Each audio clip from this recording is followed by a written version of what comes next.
한동훈, 홍준표, 홍준표. 각 후보자가 서로 지목했대요. 서로 이렇게 네. 이렇게 서로. 네, 네. 방식이 뭐였냐면 한 명씩 불러서 지목하고 또 한 명 불러서 지목하고 하는 거였는데 김문수 후보자가 한동훈 후보자를 지목을 했고 안철수 후보자는 또 김문수를 지목을 했고 그런데 한동훈 후보자는 홍준표 또 홍준표 후보자도 한동훈을 지목을 해서 한동훈, 홍준표의 쌍방 토론을 보고 또 김문수, 안철수의 토론을 보고 뭐 이렇게 진행이 될 것 같습니다. 날짜에서 누가 먼저 하고 이건 아직 그 보도가 된 건 아니고요. 여기에 대해서 당 선관위가 정리를 좀 할 것으로 보여집니다. 근데 한동훈 후보가 지금 이제 지목을 할 때 김문수 후보를 지목하지 않고 홍준표 후보를 지목했다는 게 조금 의외긴 합니다. 지금 김문수 후보가 좀 1등으로 가장 앞서가는 후보가 아닌가라고 라고 예측하죠, 많은 분들이. 보통 추격자들은요 2등 안 때립니다. 3등 안 때립니다. 1등을 때립니다.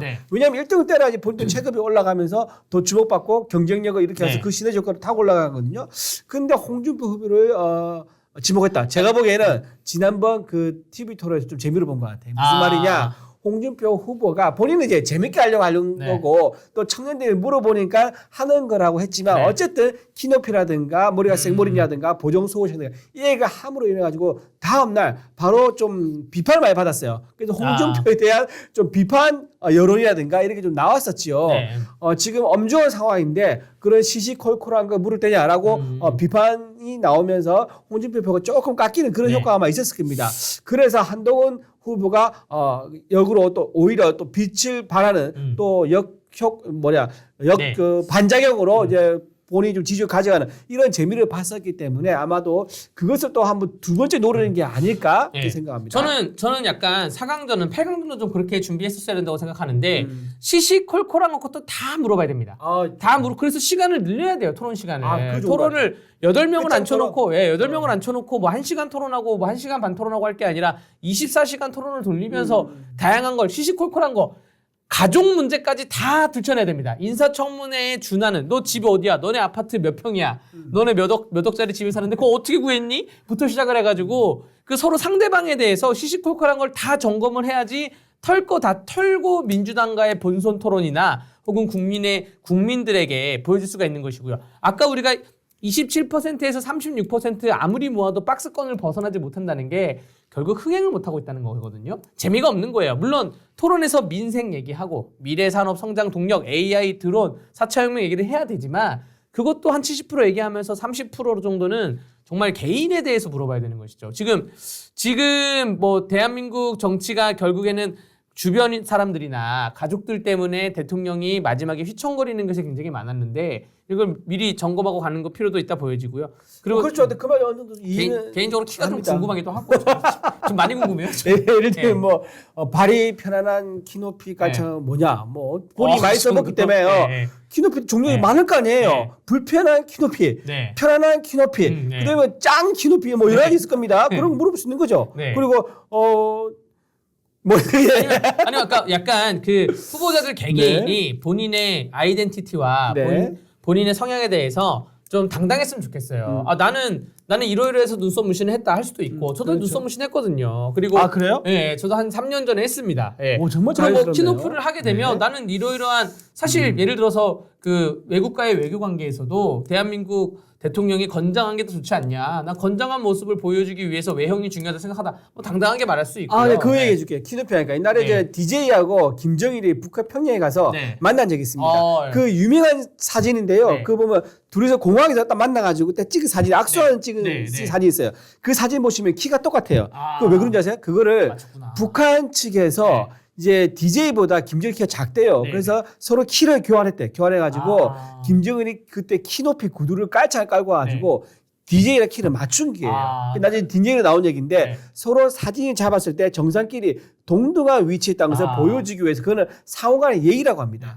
그런 식으로 키를 맞추는 것도 있습니다. 그러면 우리도 4강 토론할 때 다 맞춰가지고 두 가지예요. 아예 신발 벗고 맨발로 하던가. 맨발에 청춘을 하시죠. 맨발로 하던가. 아니면 다 맞춰가지고 하던가. 왜냐면 지금 미디어데이 방금 있었던 영상을 우리 사이다 정치쇼 끝나고 여러분들 한번 보세요. 그러면 두 명씩 투샷을 잡거든요. 서가지고. 네네. 이게 제가 보기에 그 키가 아닌데 그 키가 잡히는 막 그런 게 봅니다. 물론 저도 키가 크지 않습니다. 키가 크지 않은 사람으로서 좀 당당하게 살고 있는데 이거 하나하나가 국민들에게. 근데 이거는 사실 본인이 자초한 면도 있어요. 왜냐면은 키높이 구두를 이제 신고 있을 때에도 그 밈이 짤이 많이 돕니다. 네. 옛날에 이제 본인이 이제 첫 이제 비대위 위원장으로 왔을 네, 때 어느 행사에 가면 사진 찍잖아요. 네. 그러면은 키높이 구두 신고 있는 상태에서도 하나 둘 셋 할 때 뒤에 까치발 들어요. 네. 그게 영상이 있어요. 그 이제 뒤꿈치 드는 거 그거를 이제 영상 확대해서 도는 영상도 있고 또 하나 약간 좀 의아했던 게 뭐냐면 어느 날 노인정을 방문해요. 경로당. 신발 신고 들어가야지. 거기서 신발 벗고 들어간 거야. 신발 TK에서 그랬어요. 신발 벗고 들어갔는데 거기서 사진 찍잖아요. 그러면 노인들 다 이제 칼슘 바지가 키가 작단 말이에요. 근데 본인이 까치발 안 들어도 키가 충분히 커요. 그 노인들에 비해서. 근데 그 노인정 가서도 사진 찍을 때 하나, 둘, 셋 하니까 양말 신은 상태에서 또 뒤꿈치 또 들어요. 그러니까 이게 자초란 면이 사실 있는 거예요. 당 대변인으로서 지금 진짜 죄송합니다. 하시면서 예전에 그 전남대 때 원희룡 캠프에 아니 나는 그런 거 나는 통이 넓은 사람이야. 나 성적 그런 게 아닌데 근데 까치발 든 것을 괜히 본인이 언론에 노출시킴으로 인해 가지고 계속 각종 커뮤니티나 SNS에서 화제가 되지 않습니까? 그러니까 이제 아마 얘기가 나왔던 게 아닌가. 만약에 까치발 안 들었다면 그냥 넘어갔으면 문제다. 좀 그렇게 생각합니다. 한동훈 전 후보자에게 그나마 좀 기대하는 거 하나는 약간 그 패션 감각이나 이런 것도 기대하면 있죠. 그런 거 기대하면서 선거 운동 라이브를 돌리는데 정말 그 저희가 그 선거 운동이 그렇습니다. 라이브를 한번 후보자가 킨다고 하면 회의를 열어가지고 킬까 안 킬까 시간, 장소, 멘트를 대충 정해져서 키는데 약간 한동훈 후보자 같은 경우에는 그 지지층들하고 정말로 친밀하게 접촉을 하려는 건지 이동 중에 라이브를 자주 키더라고요. 자주 키는데 그게 만약에 일반적인 선거 캠프였으면 이제까지 고착된 선거 캠프 고인물들이었으면 무조건 반대했죠. 차에서 누워가지고 과자를 먹으면서 저는 이렇습니다. 저는 이렇게 생각하고요. 이건 제 시계인데요. 뭐 이렇게 얘기하면서 그런 얘기가 저희가 보기에는 도움이 안 된다 생각을 많이 하거든요. 선거 캠프에서는. 그리고 걸어가면서 라이브를 키면서 근데 이게 제가 한두 번 보다 보니까 전 처음에는 아니 무슨 이런 선거 운동이 다 있지? 라고 생각을 하다가 요즘 세상이 바뀌어서 이렇게 해야 되는구나. 그러니까 정치인들은 세금을 받아먹고 사는 사람들이잖아요. 정치인의 민낯에 대해서 국민들이 하나하나를 다 궁금해하는 그런 세상이구나. 라이브를 그러니까 아이돌들이 라이브를 키잖아요. 그런 세상이 왔구나 하는데 좀 아쉬운 건 뭐냐면 라이브를 켰으면 정책을 얘기하셔야죠. 라이브를 켰으면 지역에 방문했으면 지역 정책을 얘기하셔야지 본인 뭐 시계 뭐 다 좋습니다. 뭐 안경 뭐 이런 거 다 좋은데 정책을 얘기하시는 후보가 됐으면 제가 조금 더 박수를 쳐드릴 수 있겠다고 말씀을 드리면서 우리 그 대변인님 마음 편하시게 이재명 얘기해 볼까요? 감사합니다. 이재명 선거법 전원합의체 심리에 속도전이 붙었다는 얘기고요. 변호사로서 말씀을 드리면 좋습니다. 이거는 조희대 대법원장이 칼을 좀 든 거예요.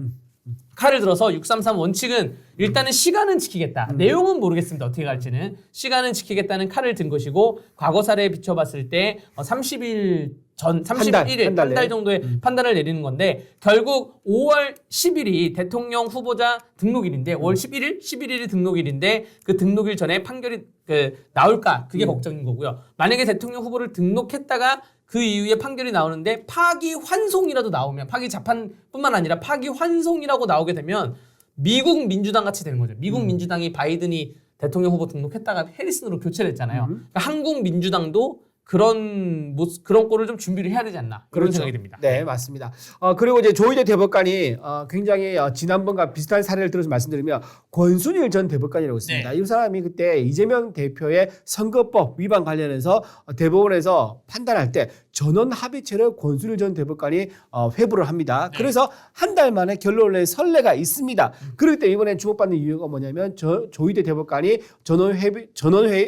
합의체에 회부를 했다고 말드리니까 한 달 내에 결론 내려고 한 거 아니야라고 하면서 민주당에서 발끈한 거죠. 왜 속도전을 하느냐? 자, 생각해 보세요. 헌재에 가서 윤석열 전 대통령에 대한 탄핵 심리할 때는 속도전 무조건 빨리 해라고 중요하다고 했는데 정작 이재명 후보가 대법원에 가지고 빨리 판단을 받아야 되는 상황이 되니까 왜 또 빨리 하냐고 또 입장을 바꿉니다. 그러니까 이렇게 이재명 대표를 두고 이재명 법이 따로 있고 이재명의 시간이 따로 있는 것처럼 하는 거. 이거는 위선이고 내로남불이다라는 것을 일단 먼저 말씀을 드리고요. 속도에서 굉장히 좋은 신호가 뭐냐면 원래 이제 제2부에 보낸다고 합니다. 4명이 사는 제2부에 보낼 때 바로 보내자마자 바로 전화합의체로 보냈고 전화합의체 보내자마자 그날 오후에 12명이 참여하는 회의를 열었다 그러는 거예요. 그리고 와서 내일 또 회의를 여는 거예요. 자, 이게 뭐냐? 보통 대법원 전화합의체 가면요. 이게 한 달에 한 번 열립니다. 세 번째 목요일에 이렇게 한 번 여는데 이거를 내일 또 잡았단 말이에요. 이건 뭐냐면 정말 5월 11일 날 후보 등록하기 전에 결론을 내려는 의지가 있거나 아니면은 5월 11일 지나더라도 미국처럼 후보 대통령으로 등록하고 나서도 후보를 교체할 수 있는 이런 상황까지 염두에 둔 대법원의 이제 속내가 읽히는 그런 장면이라고 할 수 있는 거고요. 저는 이번에 좀 좋은 소식을 말씀드리면 대법원에서 이게 여기서 진보 성향의 판사, 약간 좌파 성향의 판사가 많아봤자 2명, 3명으로 분리되고 나머지는 중도 보수로 분리되는 그런 대법원 구성을 지금 가지고 있습니다. 전화 합의체이기 때문에 아마도 정상적으로 판단하고 증거에 따라서 법리에 따라서 판단한다 그러면은 제가 보기엔 파기 재판까지는 잘 모르겠지만 파기 유죄 취지의 파기 환송을 할 가능성이 있는 거고요. 그러면 민주당에서 판단을 해야 됩니다. 파기 환송된 이 후보를 그대로 대선 주자로 밀 것이냐 아니면은 파기 환송 유죄 취지의 파기 환송이니까 국민들이 선택하지 않을 가능성이 높다라고 해서 대선 후보를 바꿀 것이니 민주당이 판단에 대한 상황이 올 수 있는 거거든요. 그건 민주당의 책임인 거죠. 그래서 때문에 법원은 정치의 눈치를 볼 필요가 없이 대법원의 시간과 대선의 시간은 따로 가야 된다. 이걸 억지로 같이 맞출 필요는 전혀 없다. 대법원은 독립된 어떤 그 사법부의 체계에서 정치라든가 대선의 결과라든가 어떤 영향이라든가 이런 거 전혀 눈치를 보지 말고 독립된 판단을 해주면 된다라고 말씀드립니다. 이게 왜 민주당 주장이 신중하게 해야지 왜 이렇게 빨리 하냐 이거잖아요. 대법관들이 12명이신데 그 12명 분들이 지방법원 판사, 고등법원 판사, 대법관 올라오면서 30년 동안 재판만 하셨던 분이에요. 근데 이 공직선거법이 상고심에 어느 정도로 올라오냐? 2023년만 하더라도 200건이 넘게 올라왔습니다. 그러니까 200 몇 명이 이제 재판을 상고심에 왔다는 건데 그럼 뭐냐? 이 판사님들이 공직선거법 대법원 사건은 그냥 누워서 떡 먹기예요. 다 그 내용이 그 내용입니다. 무슨 뭐 이 허위사실 유포죄에 대해서 이게 사실에 해당하냐 아니냐, 이거 후보자의 경력이냐 아니냐, 행위냐 경력이냐 이 문제고 지금 이 문제가 이재명 재판도 똑같은 것인데 사실 그동안 너무나 판례가 많이 쌓여 있어가지고 당연히 유죄가 되는 거를 항소심 재판부가 무죄를 해놔가지고 이걸 다시 뒤집으려면 어느 정도 논리를 다시 또 보충을 해야 되는 부분인데 그렇다 하더라도 대법관 분들이 다 이 전문직이기 때문에 다 전문성이 있기 때문에 전문성이라는 말을 담기도 너무나 전문적이죠. 그렇죠. 그런 분들이기 때문에 이거 뭐 금방금방 판단할 수 있어요. 네, 이거 뭐 예를 들어서 우리가 어디 그 기사식당 가서 밥 먹는데 이모 김치찌개 하나 주세요. 그러면 김치찌개 한 10분 만에 나오잖아요. 그런 느낌이에요. 김치찌개를 매일매일 만들어 왔기 때문에. 그런데 우리가 뭐 미국에 가가지고 햄버거집 가서 김치찌개 달라 그러면 고민하고 할 건데 그런 문제가 아니다라는 점이기 때문에 물론 희망회로를 그 판사의 임명권자에 대해서 돌리진 않겠습니다. 헌법재판소 결정 때 너무 제가 뒤인 게 있어가지고 그걸로 임명권자를 가지고 희망회로를 돌리다가 8대 0을 제가 두들겨 맞고 뒤인 게 있어서 그렇다는 점을 말씀드리고요. 그래도 약간 그 이재명이 아니면 당황? 민주당에서 약간 찌릿하는 그런 양상을 보이고 있고요. 회의를 계속 대법관들이 열심히 하실 거라 생각이 됩니다. 네. 자, 우리 뭐 다음 주제 이재명에 대해서는 여기까지 얘기를 하고요. 오늘 그러면 오늘 방송은 어떠셨어요? 오늘 방송이 다음 주에 어떻게 진행될지. 다음 주 이제 되면은 이날 방송하면 그때가 결선 투표 가는 사람이 정해져 있는 시간이 그럴 것 같습니다. 정해져 있을 것 같은데요. 결선 투표가 누가 이제 올라갈지 여러분 이번 주 좀 관심 있게 봐주시고요. 좋아요, 구독 잊지 마시고요. 결선 투표 후보자를 누구 정하자고? 그러니까 말씀 못 하시겠지. 당직자분이니까 말씀을 못 하시는데. 우리 감독님 편하게 얘기해 주세요. 저는 사실 이 레이스가 시작될 때부터 후보자가 뭐 11명 등록했는데 3명 떨어지고 8명 시작한다 했을 때부터 김홍으로 안 가겠냐 결선 투표. 100% 김홍이다라고 말을 하고 다니다가 오늘 아침에 어제 나경원 후보자가 떨어지고 나서 오늘 아침에 또 여의도에 있는 기자분들하고 여러 가지 통화도 하고 카톡을 주고 받았을 때 이런 분이 있었어요. 김한이다라는 분이 있고 홍한이다라는 분이 있어요. 그러니까 한이 꼭 들어가더라고요. 제가 그래서 구도상 그 설명은 알겠다. 구도상 그 탄핵에 뭐 찬성파 찬성과 반대파 반대파 구도는 나눠져가지고 그 김홍이 갈라지는 구도는 알겠는데 그렇다고 그래도 한동훈이 여기까지 치고 올라오겠냐라고 생각이 드는데 제가 그 보고 싶은 것만 보고 믿고 싶은 것만 믿는 그렇지. 다음 주에 다시 정갈하게 하고 아까 말씀드린 것처럼 지금은 이제 조직 이제 당원이 50%가 들어가기 때문에 조직 싸움입니다. 근데 지금 한동훈 캠프가 가지고 있는 조직이라는 게 사실 비례 의원들이 많아요. 그러니까 지역구를 가진 의원들이 많지는 않아요. 근데 지금 이제 김문수 캠프라든가 홍준표 캠프는 지역구를 가진 의원들을 대거 참여를 하고 있기 때문에 조직 싸움에서 아마 한동훈 후보가 기대한 만큼의 어떤 성과를 내기 좀 어렵지 않겠느냐 그렇게 보입니다. 그나마 오늘 그 기자분들이 제 예상과 다르게 말해서 저의 궁금증을 자극한 거는 우리 국민의힘에는 어떠한 좋은 효과가 있냐면 흥행할 수 있는 요소가 좀 있는 거예요. 1, 그렇죠. 2% 그러니까 무관심보다는 무풀보다는 악풀이라고 그냥 서로 이렇게 지지고 볶고 싸우면서 우리가 민주당처럼 정해져 있으면 얼마나 재미가 없습니까? 그런데 저는 당연히 홍김이라 생각했는데 다른 분들이 섞어 들어올 수 있다는 여기에는 흥행할 수 있는 요소가 있다고 긍정적으로 방송을 마치도록 하겠습니다. 네, 알겠습니다.